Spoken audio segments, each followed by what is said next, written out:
Thanks for joining us from the Ohio AgNet, the voice you know with the News You Trust studio, sponsored by Grain Equipment Company, where innovation meets execution. I'm Dusty Sonnenberg. Well, cloudy skies outside right now, 45 degrees on the barn thermometer. I had a quarter inch of rain in the rain gauge this morning. Before I left, I made my way to Perry County. We are on the Ohio Field Leader Roadshow. We're in Perry County, literally just across the line from Fairfield. I drove past a lot of wet fields on the way down. I'm at the farm of Keith Dennis, Rolling Fields Company, Inc. Keith, we want to talk a little bit about interesting times in this part of the state, especially a drought last year and now almost an overabundance of water we've had the last couple of days. How did 2024 finish up for you, and what are we looking at as we start 25? 2024 started out wet also.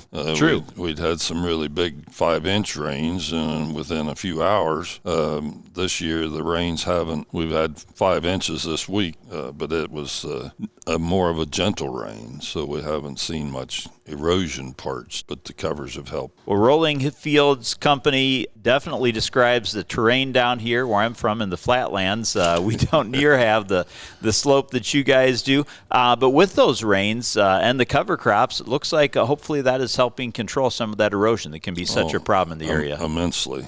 We had some cuts and stuff last year with those 5-inch rains, but they haven't. I just panned them back in 3 times last year, and they washed out before I got them seeded, and so this year they haven't cut as bad. Very small cuts and not near the erosion that we'd had last year and the year before. Well, you've got a corn-soybean rotation, but talk about the cover crops that you plant. A one species, or you like to do a mix? What do you put out there? We have a 7-way mix this year. It's barley, rye, hairy vetch, Austrian peas, Lancia clover, and red clover. So a little bit of everything, mostly stuff that will overwinter within that mix, a little bit of winter kill. And you say you plant green, but then try and get in right after the planting's done to find a way to terminate that. For the last 12 years, 14 years, we've been planting green and then go in and kill it after we've planted.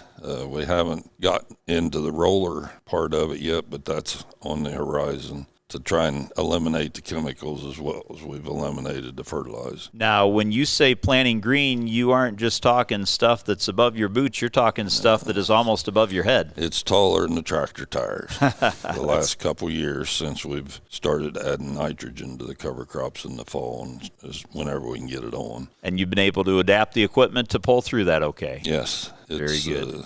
Planting green is not as hard as people want to try and make it believe. It doesn't. The planter goes through it fairly well. We did put a bar cable across the front of the planter for when we didn't have the splitters on for beans, but it planted through last year on the beans just fine.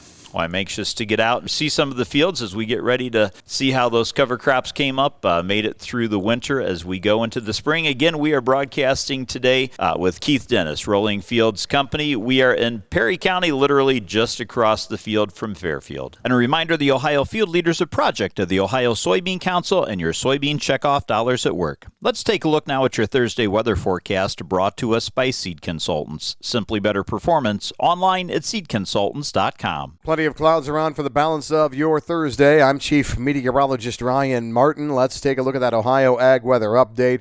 Moisture trying to exit the eastern and southern parts of the state here this afternoon. I don't think we're completely done. There's a secondary batch of moisture that's trying to come in from the west across central and southern Indiana.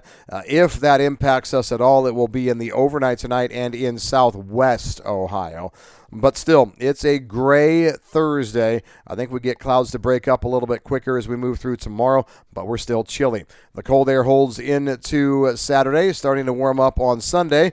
The warm-up yields precipitation from Sunday evening through Monday. Scattered rain showers will be here anywhere from a tenth to 3/4 of an inch. We could see that moisture linger right on through Monday, and then the rest of next week is on the chilly side. I'm Ryan Martin. Thanks, Ryan. Stay tuned. We'll be back to take a look at your markets after this.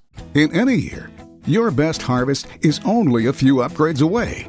Seed Consultants exclusively serves the Eastern Corn Belt, combining our deep knowledge of local conditions with high-performing products fit for your acres.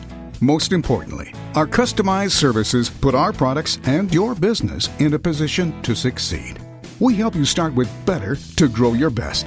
Visit seedconsultants.com to learn why our products and services are simply better. Well, let's take a look now at what the markets are doing just ahead of the USDA's release of the crop production and WASDE report. That's the World Ag Supply and Demand Estimates report. That comes out at noon today, but today's update brought to you by Seed Consultants. Simply better performance online at seedconsultants.com.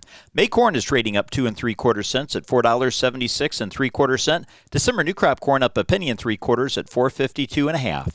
May soybeans are trading up a dime, $10.22 3/4 cents, with November new crop beans up 7 3/4 at $10.04 3/4 cents, and new crop wheat for July trading down 3 cents this morning, $5.53. On the livestock side, April live cattle trading down 47 1/2 cents at $202.32 1/2 cents. April lean hogs down 45 cents at $86.52 1/2, and May feeder cattle trading down $1 at $277.20. Thanks for joining us, and have a great day, everyone. This is the Ohio AgNet.